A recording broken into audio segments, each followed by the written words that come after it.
Welcome to Crisis in Perception, where we examine the systems shaping our world, one book at a time. So what's the system we're digging into today? It's the idea of technology becoming our ultimate cultural authority. And why does that matter to you? Well, think about it. Every single day, in your job, at school, even in our personal lives, we see these objective metrics and this drive for optimization quietly, almost invisibly, taking the place of actual human judgment. Neil Postman's analysis gives us a name for this invisible force that's all around us. All right, first up, a culture without a compass. See, Postman's whole argument kicks off with this diagnosis of our modern condition. He basically says we're a culture that's been set adrift.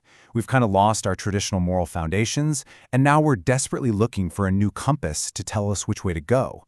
And he diagnosed this all the way back in 1992. That's when he wrote his incredibly prescient book, Technopoly.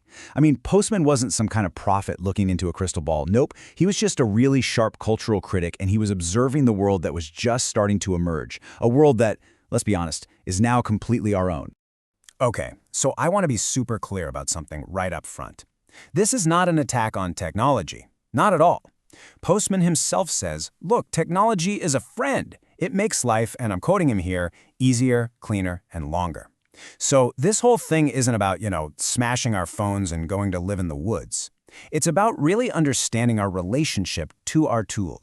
But, and this is a huge but, here's his central accusation.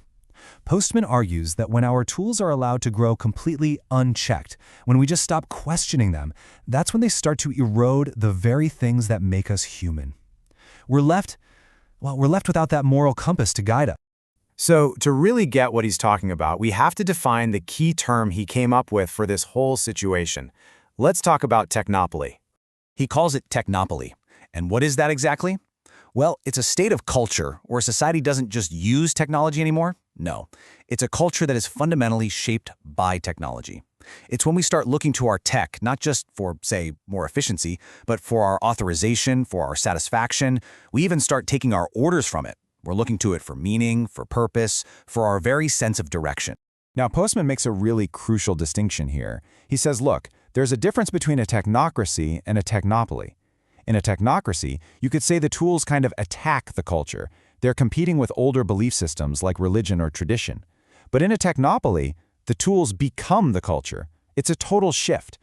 Technology doesn't just challenge other ways of knowing the world. It makes them totally invisible. It just renders them irrelevant.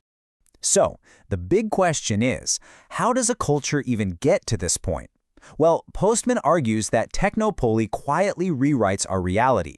It does this through a few core principles that, honestly, most of us never even notice. These are the new reality makers. Okay, principle number 1. In a technopoly, efficiency and technical calculation are seen as superior to human judgment. Period. And this leads to this powerful, deep-seated bias. If you can't measure something, if you can't quantify it and turn it into data, well, then it's treated as if it either doesn't exist or, at the very least, it has no real value. And Postman gives this amazing example. He points to something we all take for granted, grading student papers with a number. But get this, that only started in 1792. It's a surprisingly recent invention, and his point is chilling. He argues that once we accept that a single number can represent the quality of a complex thought, well, that opens the door to believing a number can represent anything: mercy, love, hate, beauty. Suddenly, our most profound human experiences get quietly redefined in purely numerical terms. The next reality maker is just this absolute glut of information, but it's totally severed from any real human purpose. Think about it. We are just bombarded with data, facts, notifications, updates, but Postman says this fire hose of information doesn't actually help us answer any of our deepest questions.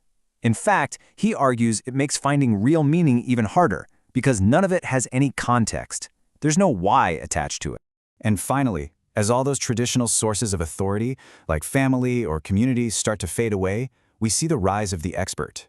And we're not just talking about, an expert in rocket science. We're talking about experts in every aspect of our lives. Parenting experts, relationship experts, happiness experts. And all of a sudden, your own personal judgment gets replaced by this specialized, technical knowledge that claims to have authority over even your most private moral decisions. To really bring home this idea of the hidden bias that's baked into all our tools, Postman uses this one single, incredibly powerful metaphor. Let's call it the courtroom of measurement. So let's ask ourselves a really important question. How do our new tools actually judge the world? I mean, what are their built-in inherent values?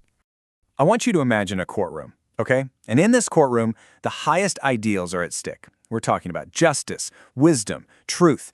You know, these incredibly complex, nuanced, deeply human concepts. But in this courtroom, the judge's bench is empty. And in its place, there's just a ruler, a simple tool of pure measurement. Now think about that. Can that ruler deliver justice? Can it possibly comprehend wisdom? Of course not. It can only do the one thing it was designed to do: measure. It completely replaces human judgment with technical calculation, and when it does that, it changes the very meaning of the trial itself. So, after a diagnosis like that, you have to ask, what's the path forward? And Postman is really clear. The answer is not to just reject technology. So, let's talk about reclaiming our tools. See, Postman argues that the real problem isn't the tool itself, it's the tool's unchecked sovereignty, its complete and total dominion over our culture. So the challenge here isn't a personal one, like you just need to use less tech. No, it's a cultural challenge. It's about putting our tools back in their proper place, where they are servants to human purpose and not the other way around.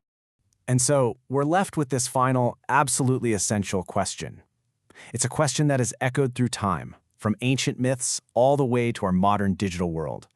It's the fundamental challenge that Technopoly poses to every single one of us. Who ultimately is going to be the master? For the full, long-form deep dive into this book and its ideas, follow the link in the description. If you enjoy this kind of systems-level analysis, please like, subscribe, and comment with books or topics you'd like us to explore next.